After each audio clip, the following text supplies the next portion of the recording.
that requires Saudi Arabia to sign up to the Abraham Accords. Well, he is doing the Donald Trump weave, and I do always have a little bit of criticism for the president and how he does negotiation. He announces something, and then he starts changing the deal on Truth Social. But I am also not going to lecture this president on how to get a deal done when he is responsible for bringing the Abraham Accords to fruition, much to the dismay and skepticism of many American and I will also say British journalists when that deal was coming together in 2020. Much of what has gone wrong in the Middle East since that time has been related to the signing of the Abraham Accords and normalization of relations between Gulf states, Sunni majority nations largely, and Israel. And Iran and their proxies have been doing everything they can since that time, starting with the Houthi attacks on Emirati locations in 2022, moving into the October 7th attacks on Israel, to disrupt the accords and wedge these nations apart.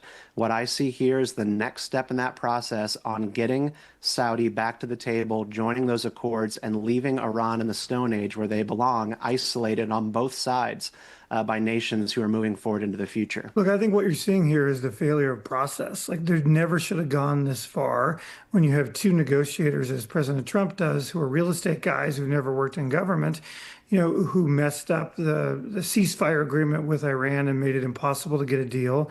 Now you have an agreement here that the president is changing a day later. I'm not sure I blame the president. I think I blame the process, because I promise you what's happened, which is the state of Israel, a whole bunch of members of Congress and everyone else went nuts when he announced this yesterday and said, there's no way you wouldn't have brought them in on Abraham Accords, right?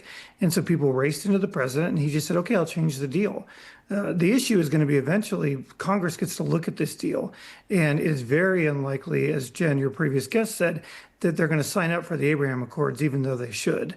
And so this whole thing is going to fall apart because a process wasn't run that actually got to where we need to be. I've always been skeptical of the people that Donald Trump picks to do his negotiations in the Middle East, but again, going back to the Abraham Accords, I was skeptical of having Jared Kushner out there working on that deal, real estate guy, and he did in fact pull it off.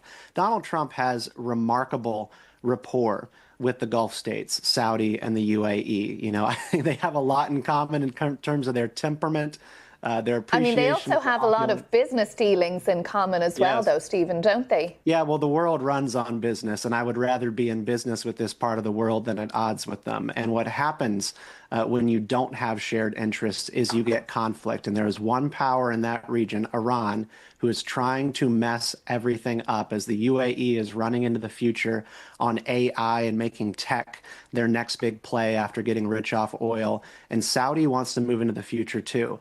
This is a good step for the United States to take.